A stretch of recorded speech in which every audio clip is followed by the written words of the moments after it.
Muy buenas friqueros y friqueras, ¿qué tal? ¿Cómo estáis? Y bienvenidos a un nuevo vídeo en este canal en el que vamos a reaccionar a este vídeo de GameSpot de todo lo que tenemos que saber antes de jugar al DLC de Elden Ring, Shadow of the Erdtree. Ya sabéis seguramente que este DLC se va a lanzar mañana, viernes 21 de junio, en consolas de actual generación, de antigua generación y en PC. Así que hay muchas ganas de que llegue este DLC, de jugarlo. Y en mi caso, pues ya os he estado adelantando en algunos de los últimos vídeos, ¿no? Relacionados con el Elden Ring, que en este caso no voy a poder jugarlo de lanzamiento, pero que no voy a tardar mucho en traerlo al canal, ¿no? Así que lo vas a tener sí o sí. Pero este vídeo justamente viene al pelo porque antes de jugar al DLC, pues a lo mejor hay gente que en este caso no se ha enterado de todos los detalles así importantes, ¿no? De este DLC y a lo mejor le queda algo pendiente por saber, ¿no? Así que en este caso, pues este vídeo sirve para eso, ¿no? Para enterarse de todo lo más esencial, ¿no? Para llegar al DLC. Y en este caso, quien se introduzca en el universo de Elden Ring con este DLC, pues en este caso también con esto, que bueno, es verdad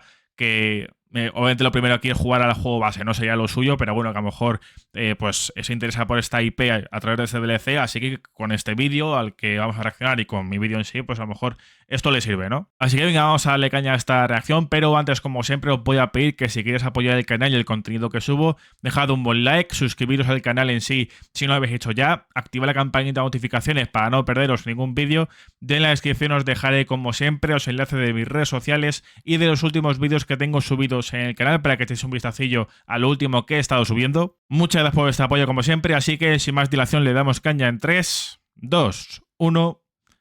play. Elden Ring is finally getting its much anticipated DLC in Shadow of the Erdtree. Currently, this is the only DLC expansion planned for Elden Ring, and it is Es verdad que este es el único DLC planeado para Elden Ring, así que... so far. Hombre, por lo que sé es una expansión tocha, o sea, bastante grande. Shadow of the Erdtree continues Elden Ring's excellent open-world gameplay style with players coming to the Land of Shadow. According to director Hidetaka Miyazaki, the Land of Shadow is just as large of an area as Limgrave, if not even bigger. It's the largest DLC the team at From Software has ever created. The exploration will be just like that of an area from the main game, with the Land of Shadow including open field exploration, smaller dungeons, and the legacy dungeons. You'll still have the ability to fast travel to Sites of Grace, just like in the main game, and once you've unlocked Sites of Grace in the Land of Shadow, you'll be able to fast travel in and out of it. Eso In an interview with esencial. translated by Reddit user The Angry Furlong, director Hidetaka Miyazaki explains that the DLC area will be unique in how the player's stats work. He compares it specifically to Sekiro. Separate from the original level system, there is an attack power that is only enabled in the DLC areas. From the rest of Miyazaki's answer, it seems this was done so both low-level and higher-level players can access the DLC without the higher-level players being too overpowered to properly experience the challenge.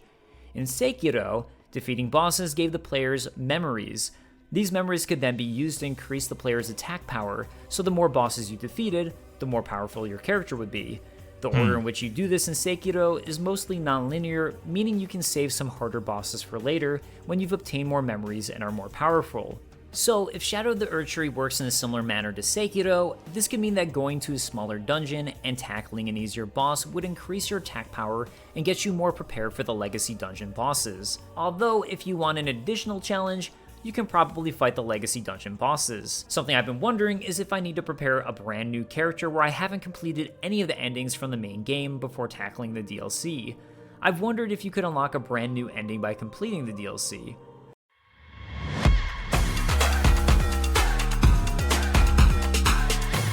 Well, in the same Famitsu interview with Miyazaki, they asked if the DLC affects the ending of the main story, and he responded that no. That won't happen. Vale, no afecta. El DLC no afecta al final del juego, de tu partida en el juego base. Entirely within the DLC. We've also learned that there will be an abundance of new weapons, spells, weapon arts, and more for players to find, and even saw some of these in the trailer, such as a brand new aspect of the Crucible where the player sprouts wings. While the Crucible Knight uses this in the main game, this is the first time the players now have access to the same ability. La trama. Shadow of the Erdtree has the player following the path of Miquella into the Land of Shadow. Miquella, for those of you who haven't played in a hot minute, is one of the children of Marika and Radagon and is sibling to Malenia. Unlike many other From Software DLCs, Shadow of the Erdtree also takes place in the present and doesn't have players traveling through time. While we don't know much about the Land of Shadow, there are many interesting aspects about it we've been clued into. Firstly, in order to reach the Land of Shadow, we're told in the trailer description for Shadow of the Erdtree that it was to this land that Miquella departed, divesting himself of his flesh, his strength, his lineage, of all things golden. It seems based on this, at least, that the reason we find Miquella in his cocoon looking the way he does is likely because he divested himself of his flesh, maybe even killing himself, similar to what Ranni had to do in order to get away from the influence of the Fingers in order to reach the Land of Shadow. We also learned further something that many of us already suspected, that Miquella is far scarier than the initial game let on, as the trailer tells us. Pure and radiant, he wields love to shrive clean the hearts of men. There is nothing more terrifying. We also know from the Bewitching branch that the Empyrean Miquella is loved by many people. Indeed, he has learned very well how to compel such affection. This all makes it sound like Miquella has learned how to use people to achieve his means. I know I'm not the first person to make this comparison, but everything about Miquella is highly reminiscent of Griffith from Berserk. While Griffith comes across the most as a godly and virtuous person, there is a deep, dark side to him, and I suspect there's the same with Miquella. So why is Miquella in the Land of Shadow? Well, we don't know. But we were told that the Land of Shadow is a place obscured by the Erdtree where the goddess Marika first set foot. This line is especially interesting because we know that Marika isn't from the Lands Between, where the main Elden Ring game takes place. She's a Numen, and the Numen are said to have come from outside the Lands Between and are in fact of the same stock as Queen Marika herself. So, either the Land of Shadow is where the Numen are from, or the Land of Shadow is where Marika first went to before coming to the Lands Between. According to Miyazaki, the Shadowlands are where Marika became a god and where the Erdtree was born. The Land of Shadow seems to be draped over by a giant baldachin. While we see a baldachin in the Queen's bedchamber, a baldachin is a type of veil, and veils throughout the game are used to make things invisible. The Black Knife Assassins were concealing veils that make them invisible, and the Mimic's Veil allows the user to appear as a nearby object. It's especially interesting then that the Mimic's Veil is also known as Marika's Mischief. Could Marika be behind the giant veil covering and obscuring the Land of Shadow? From Miyazaki, the Shadowlands have been removed and hidden from the outside world, and this veil is a symbol of that. As Marika became a god in the Shadowlands, it seems pretty likely to me that she would have been the one to hide it from the world, as there's probably something there she didn't want anyone to find, which could very well be exactly what Miquella is trying to find.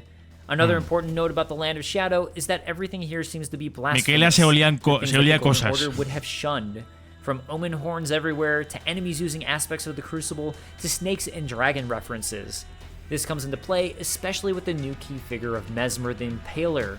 Messmer would seem to have every bit of blasphemy tied to him. He also seems to be another child of Marika's, and is seen sitting on a throne. According to Miyazaki, this represents este es Messmer, ¿no? El que sale en la portada del juego es Messmer. Symbolize that Messmer stands on equal footing to those other demigods and children of Marika who sat around in these thrones and held the rooms of the Erdtree. It seems from the DLC that Messmer does Marika's bidding.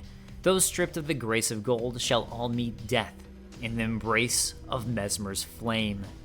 While this is the general story we know, from the first trailer, there were many, many things we, as a community, were able to find and piece together. I'm not going to go into a full trailer breakdown here, but I actually made one for GameSpot right after the trailer release that you can go watch. Now, there are some big questions that myself and many others have that we're hoping will get answered here. We still don't know much about Melina, so hopefully this will be answered. As Shadow of the Erdtree follows accessing the DLC then requires the player to reach Miquella's cocoon in Mohgwyn Palace. We also know that players will have defeated Radahn as an additional requirement, although the reasoning for this is less clear. Elden Ring Shadow of the Erdtree releases Eso ya son más datos principales, ¿no? Del juego. It is available for every system the game originally released on. On its own, the Shadow of the Erdtree expansion costs $39.99. The premium bundle, which includes the Shadow of the Erdtree digital art book and original soundtrack, costs $49.99. Notably, neither of these include the base game. If you want the base game included, you'll have to purchase Elden Ring Shadow of the Erdtree edition, pack con el juego base y con el DLC. But it's only available for PS5, Xbox Series X, or Steam.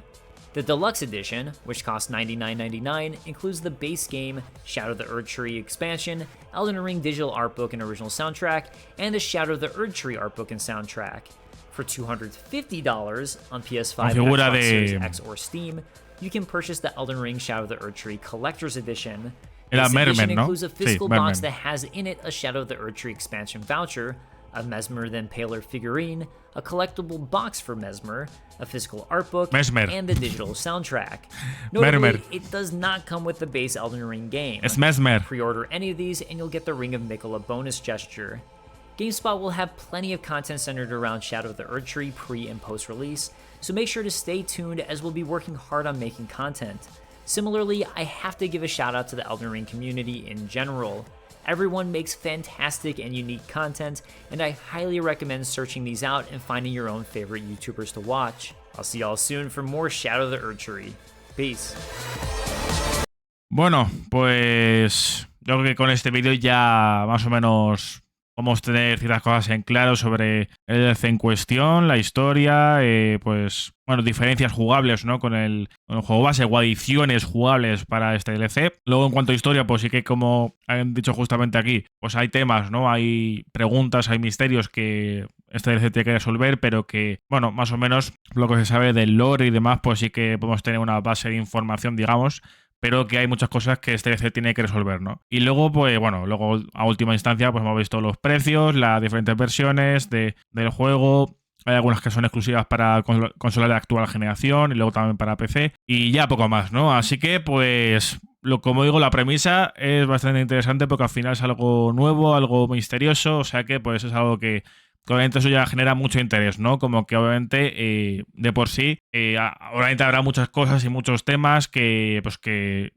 quedan por resolver, por encontrar toda la información en sí, ¿no? Por cerrar. Así que, en este caso, pues aparte de, bueno, no sé si lanzarían más, no decir más expansiones o más, bueno, más contenido, por así decirlo, del Elden Ring, pero porque como he dicho al principio y como os ha dicho aquí, esta es la única expansión planeada para el juego, ¿no? Para el juego base de Elden Ring, ¿no? Así que, pues ya puede que también completen el lore a través de otros medios, por así decirlo, con novelas, con, no sé, con cómics, quién sabe, o incluso con una serie o una película, que, o sea, también puede ser, ¿no? Que te hagan alguna película típica de animación o algo por el estilo, ¿no? Que sea como una precuela. Que no descarto que no dentro de mucho se lance o se prepare una adaptación de Elden Ring, la verdad. O que haya algo relacionado con Elden Ring, pero en este caso fuera de los videojuegos, ¿no? Porque es verdad que hay libros, hay novelas hablando del lore y demás, ¿no? Pero es todo sacado de lo que, pues, de lo que se ha podido sacar del juego base, ¿no? Terminamos aquí la reacción, así que dejadme en los comentarios vuestras opiniones sobre, pues, todo lo que hemos visto sobre este DLC y si estáis interesados en jugar al mismo o no. Y si os ha gustado el vídeo, dejad un buen like, suscribiros al canal en sí si no lo habéis hecho ya, activad la campanita de notificaciones, en la descripción os dejaré como siempre los enlaces de mis redes sociales y de los últimos vídeos que tengo subidos en el canal. Muchas gracias por vuestro apoyo, hasta la próxima.